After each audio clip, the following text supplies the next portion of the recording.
Hi, I'm Angie Callahan. Welcome to School Talk Monthly. In this program, we'll discuss the Literacy Partnership's upcoming fundraiser, see what live shows are coming in March, hear about a national award recently given to WHRO Education Services, and find out who our Schools of the Month are. First, though, let's take a look at the live field trip coming in March from Colonial Williamsburg. History comes alive with Colonial Williamsburg's electronic field trip series. No, I didn't mean any harm. I'm only 13 years of age. Please. Why would 18th century courts sentence children with prison, branding, or death? Watch The Rights of Youth and experience the Emmy Award-winning electronic field trip series. Register your school today.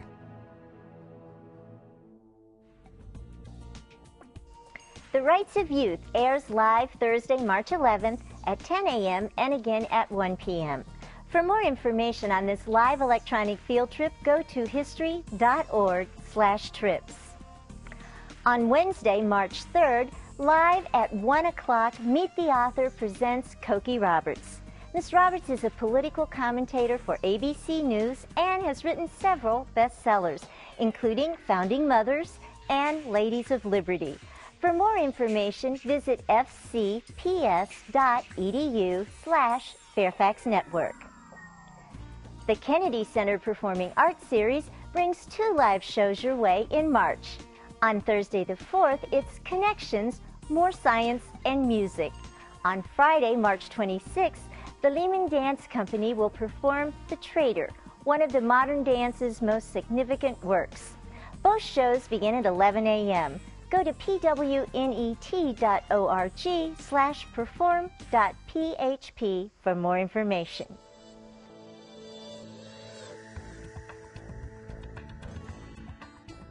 With me in the studio is Michelle Carrera. Michelle is Executive Director of the Literacy Partnership, and we're just delighted you came by School Talk to talk with us today. Thanks for having us back. It's been really fun working with WHRO and all these projects. Well, we agree, and we are very much supporters of the Literacy Partnership. Can you talk a little bit about the partnership and what you do? What are the activities that the partnership does? Sure. The Literacy Partnership was an organization that was started to innovate and build new programming in the region. So we don't so much do services and programs as help other programs or start new ones that then can be taken over with partnerships and you know, various other organizations taking them on. So we've been able to do some really neat stuff. Currently, we're in partnership with the Rotary Club of Norfolk, and we started Reading is Fundamental in Norfolk. And we went from our 2 schools to now with Rotary doing 17 schools this year. That's amazing. So it's just in 6 years, it's just grown so much. And such a wonderful program. Can you talk a little bit about RIF? Yeah, Reading is Fundamental is a program that brings volunteers into the school to read. And then we distribute books to children that have to do with an informational theme. So we're trying to teach them to read for information and to look for books to get information on different topics. And it's great. Over 300 volunteers come into the schools. And some of our volunteers and the companies that send teams to the schools, they actually end up adopting classrooms when they see they have a need for, you know, computer equipment, or maybe teachers have needs for supplies or various items. So it's grown beyond just books to also supporting the teachers and the students right there at the school. Well, that's great. And I take it the Rotary Club actually provides the volunteers that go into the schools. They do a huge amount of work. They go ahead and actually set up the volunteer teams for the schools. We like the volunteers to be the same group at a school for the whole year.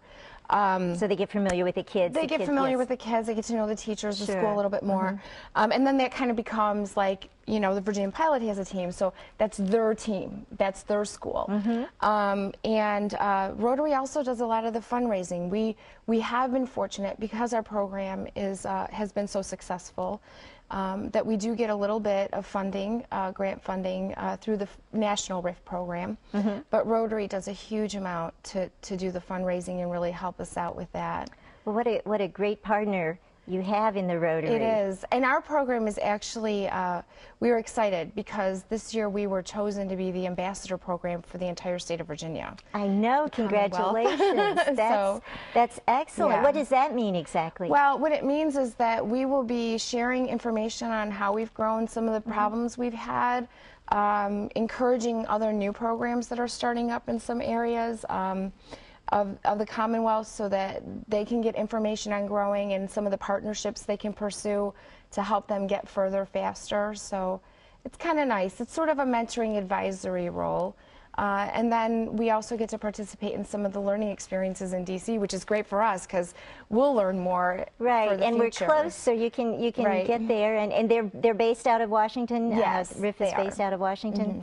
Well, that's great, and I know that with the program, it's not just going and reading a book to the children in the classroom. Aren't there activities associated There with are it? activities, and what we've done is for every theme, we have activities for every grade level that match the benchmark testing for the students. So it's much easier than for the teacher to fit us into her curricula and to support then an ongoing follow-up with those activities, you know, to kind of tie it all together because the reading date is 1 to 2 weeks before the distribution date.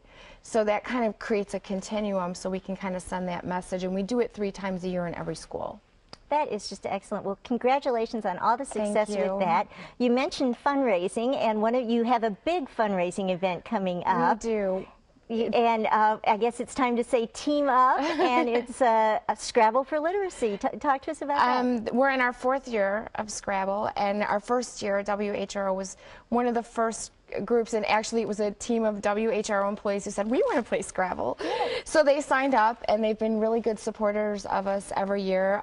In fact, you're hosting the event here at WHRO, which is exciting for us. The parking's free. We have a really nice venue that's being donated, which is great. And we started this because we needed a vehicle to generate some extra funding for literacy programming. You know, we do other things like we give grants to literacy providers that want to go to a conference and they can't really afford the fees or what have you, So and some small other grants. things, And so we decided to do Scrabble for Literacy because, you know, Scrabble is obviously, you know, something that is very related to literacy. And we saw some models in some other communities like Lexington that were successful with it. And it's different. We do it in the winter when it's too early for the marathons and the bike runs and all of that, and gets people out. And so, well, I've been surprised over the years at how passionate these Scrabble players are. They're very passionate about the game, but you have a school division in the afternoon, and this is February 26th, correct? Right, and that's a Friday. So Friday afternoon, school teams can come here to WHRO and play, and then in the evening you have adult play, I guess you would say. Not that the words are different, but now for the students there isn't a fee, isn't that correct? No. The Ward's Corner Lions Club has been very generous.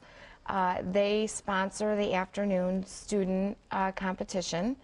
And they actually, because we had so many teams last year, we were considering limiting them. They increased their donation this year to make sure that we can cover all the schools that want to attend. And we get them from Suffolk, Hampton, well, and Chesapeake. I think that's a good point. It's not just a Norfolk-based organization. Not at all. You do serve the Norfolk schools through the RIF program. Currently, and our plan is to expand it as well. But as far as Scrabble goes, teams from all over the region can come. High school, middle school teams. Middle school and high school teams. And now for the adults, how much is it to be a team? For the adults. The adult registration fee is $120. We have dinner, you know, so we've got we usually do a really nice, you know, barbecue, easy food type of thing, which is great. And we always have like annual gifts, like we've done T-shirts and mouse pads, and it's always a surprise what you're going to get for your team. And then we have prizes. And a big part of that is sponsored by Barnes & Noble at Tidewater Community College, located at MacArthur Center. They've been a big sponsor and supporter of ours. In fact, last weekend we had our first practice session. We have 2 more, which are listed on the website. to go to Barnes & Noble, and in the Starbucks we sort of do these mini competitions before the actual real So you real can night. practice, you can Yeah, get it's it great. tuned up a little bit. And we get the there. school kids come after school. They'll come to the practice, or it's on a Sunday. They'll come up there and meet, or they'll come on the Sunday practice session, which is nice. Well, and I think something interesting that I've noticed over the years is that the teams, there might be a team that represents a business, like the Virginian Pilot. Yes. Then you have just some people that may just be friends that decide that they'll do it, and then even organizations, they can have a team as well. So it's really wide open in terms of the configuration of your team. What about numbers on teams? If people are thinking about, I like Scrabble, how would I be on a team? It's generally, we say you limit it to 3 people on a team, and each person then takes a role of whether they're watching the timer or moving the tiles or what have you. We do have some people that play on 1 or 2 people teams. That's up to them. That would be harder. It would be harder. I don't know. It depends on who your How good they are. teammates Yes, right? yeah. But in the afternoon, you made the point about the variety and diversity we get in the people that come.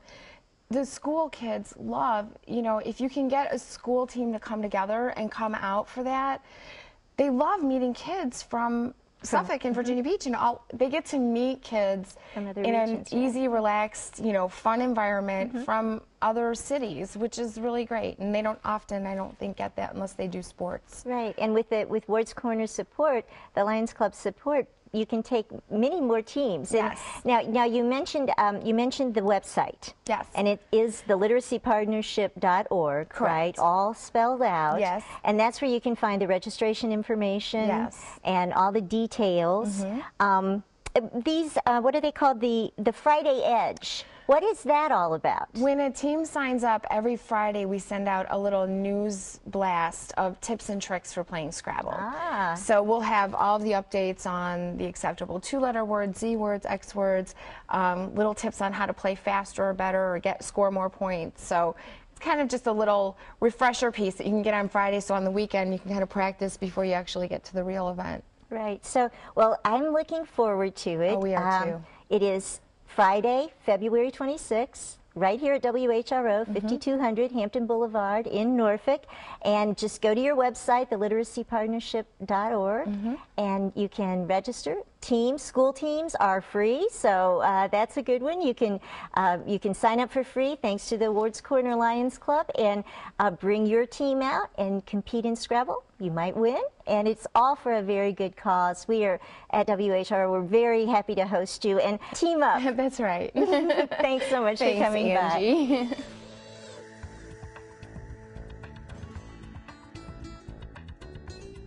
Ken Burns' acclaimed series, The National Parks, America's Best Idea, has been repeating on Wednesday nights at 9 p.m. on WHRO.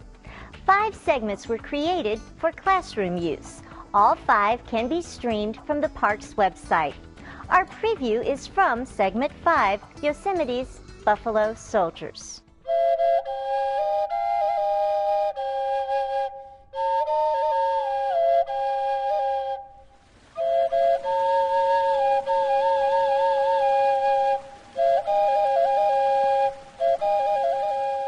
Most people's experience of a park is a park like the city park, a county park. Yosemite is completely different. It's an entire world that has its own mountain ranges, its own wildlife. It's a window into the ancient earth, the earth that once was, the earth that will always be. Park is not a strong enough term to describe what's beyond this gate.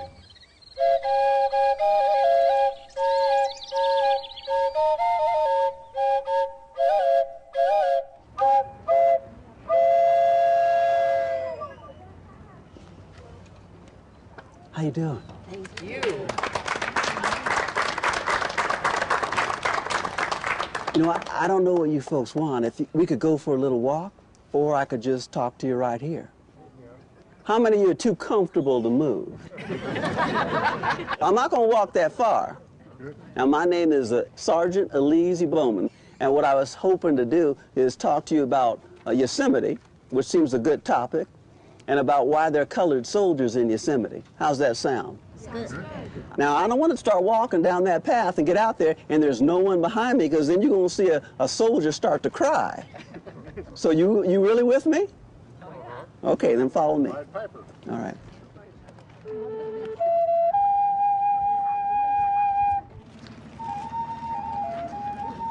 I can't really say that I'm portraying a real person.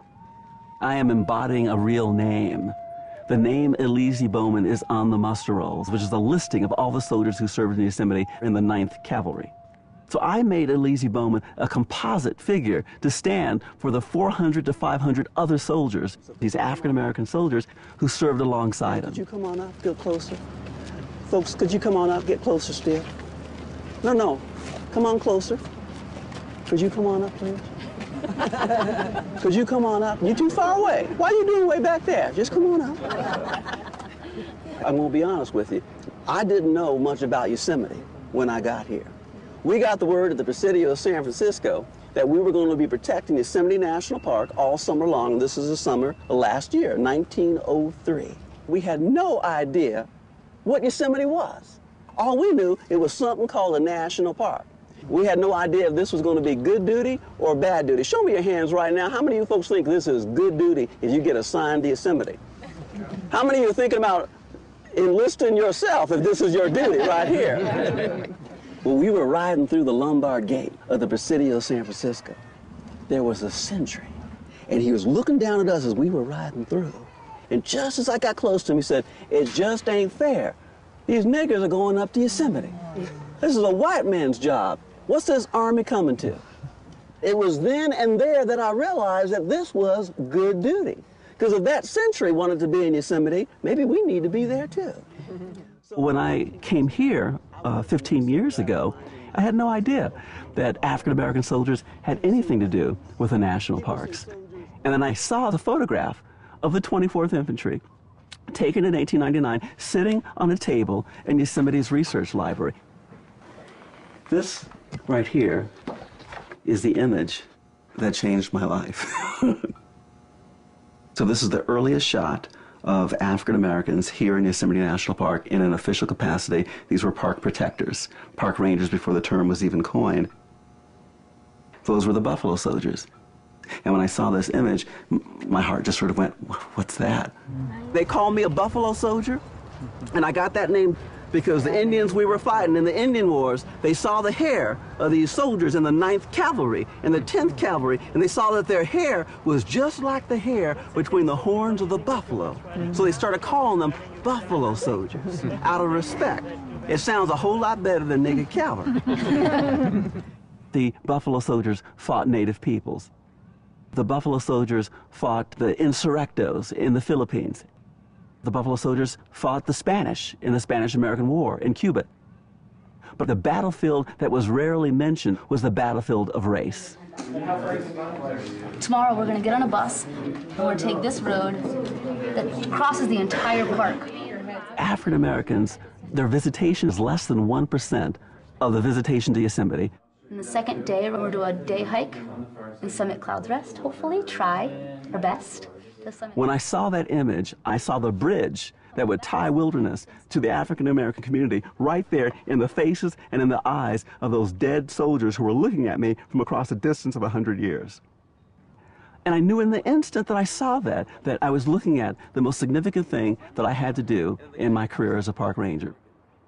This is one of the Buffalo Soldier regiments that served in the West. I don't know these guys. I'm not related to these guys. Okay, I'm going to have to break this to you. I'm African American. And I'm a park ranger. And there aren't a lot of African American park rangers in Yosemite. There's me, then there's me, and there's also me. Buffalo Soldiers were African American Army regiments that served in the West, fighting in the Indian Wars, but they also served here in Yosemite. So I'm protecting Yosemite, they were protecting Yosemite, I'm wearing a uniform, they're wearing a uniform, so you tell me, young man, how excited was I? Extremely excited. Oh yeah, I was extremely excited. There were African American soldiers who were part of the Western frontier, who were part of that whole mythology. In 1903, Charles Young, the third African American to graduate from West Point, was the acting military superintendent of Sequoia National Park. He's one of my heroes. You know, when this was happening, there were only parks in Yellowstone, Sequoia, and Mount Rainier. The idea of parks was such a new thing that people behaved inappropriately. They saw something on the ground they wanted, they'd pick it up and they walk out with it. The mindset was, trees are good for building towns. You know, wildlife is good for feeding your family. There's a utilitarian purpose to the land. It's there for us. The frontier was declared closed around 1890, and now we're saying, protect the earth, protect the land. So to say that beauty is also there for us, it's a whole new thing.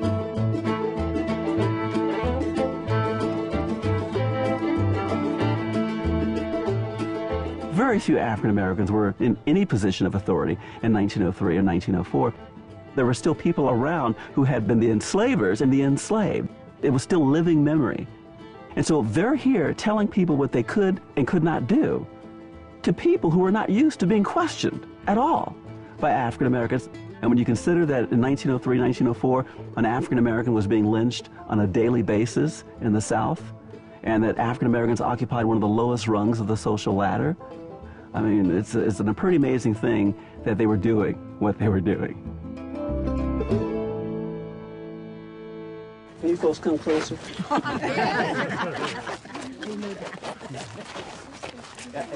gotta ask you something. How many of you folks knew when I stopped right here, you said to yourself, well, that soldier is stopping us right in the shade of a culture. And you see right above us right here? This is an oak tree. This is a California black oak. And a California black oak produces an acorn. Look right here. Let me show you something.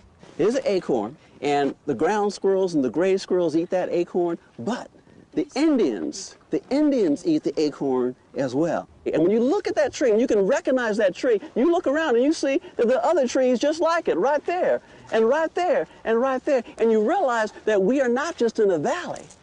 We are in a culture, and this is the crop of that culture. And you're looking at something that is rooted here, and a culture that is rooted and intertwined with those roots of this plant. In 1904, the Buffalo Soldiers here in Yosemite built what is considered to be the first museum in the national park system. It was an arboretum near the South Fork of the Merced. In 1903, the 9th Cavalry in Sequoia National Park built the first usable wagon road into Giant Forest. Also, You've been previewing Yosemite's Buffalo Soldiers, one of the 5 segments from Untold Stories from America's National Parks. Other topics include city kids in national parks, Mount Rushmore, San Antonio's missions, and Japanese internment camps. You can access the streams of these segments at pbs.org/nationalparks/4-educators. The National Educational Telecommunications Association recently presented its inaugural Enterprise Innovation Award to WHRO for exemplary success in delivering multi-platform online education services to students, teachers, parents, and care providers. We were both surprised and delighted to receive this award. Our ongoing relationship with the school divisions in this region guides us in our services. Now it's time to recognize our Schools of the Month. Norge Elementary believes in providing an excellent education in partnership with families and its community so that each student is prepared for lifelong learning, independent thinking, and responsible citizenship. This partnership is evident at Norge with the Watchdogs program. Watchdogs, Dads of Great Students, is the father involvement initiative that organizes fathers and father figures to provide positive male role models for students. In support of this effort, over 90 dads have already signed up. For emphasizing the importance of family and community involvement, we honor Norge as our Elementary School of the Month. J.P. King is committed to building bridges of success for the 21st century. They have initiated a continuous school improvement plan to move their school forward. The plan consists of, number 1, developing a team structure that will be incorporated into the school governance policy. Number 2, motivating instructional teams to use learning data. Number 3, insisting that all teachers interact managerially with students. And number 4, ensuring all teachers systematically report to parents on their students' ongoing progress. For making the improvement of the school a team effort, we congratulate J.P. King as our Middle School of the Month. The vision of Churchland High is to provide a safe and secure environment in which students can achieve to the best of their ability and have a superior learning experience that challenges them to be all they can be in all aspects of their lives. Churchland is keeping their promise by taking advantage of the National Security Language Initiative for Youth, which offers more than 600 full scholarships to U.S. high school students to study abroad and learn Arabic, Chinese, Farsi, Hindi, Korean, Russian, and Turkish. For enriching the minds of students and providing cultural exposure, we salute Churchland as our High School of the Month. Faith Academy School of Excellence is a Christian institution dedicated to the ministry of education. They were voted the best private school in Norfolk in the Virginian Pilots annual competition for 2009. They're also very proud of their students in grades K through 8 for their achievement on the Stanford 10 Achievement Test. Students surpassed the average test score of 50%, and those who achieved a score of 85% or better on at least 3 portions of the test were treated to dinner with their parents. Over 1/3 of the student population qualified to attend the dinner. We honor Faith Academy School of Excellence as our Independent School of the Month. For many years, WHRO has conducted the Reading Rainbow Young Writers and Illustrators Contest. This year, the contest has a brand new name. Here's more. Hey, you guys! Calling all writers and illustrators, it's the PBS Kids Go Writers Contest. Our panel of judges is looking for exceptional stories from kids in kindergarten through 3rd grade. Exceptional. It means different than the ordinary. Winners from your area will have the chance to win a national contest and their stories published online. You're kidding, right? No! This is your lucky day. Yeah. It's the PBS Kids Go Writers Contest. Go to pbskids.org/read to see the rules and enter today. WHRO is extending the contest to all students in grades K through 5. Go to whro.org/writerscontest for entry rules and guidelines. And get your story to WHRO by Friday, March 26th at 5 p.m. Good luck to all. This program and all the links we talk about are available online at schooltalk.org. Well, that's all for now. See you next time on School Talk.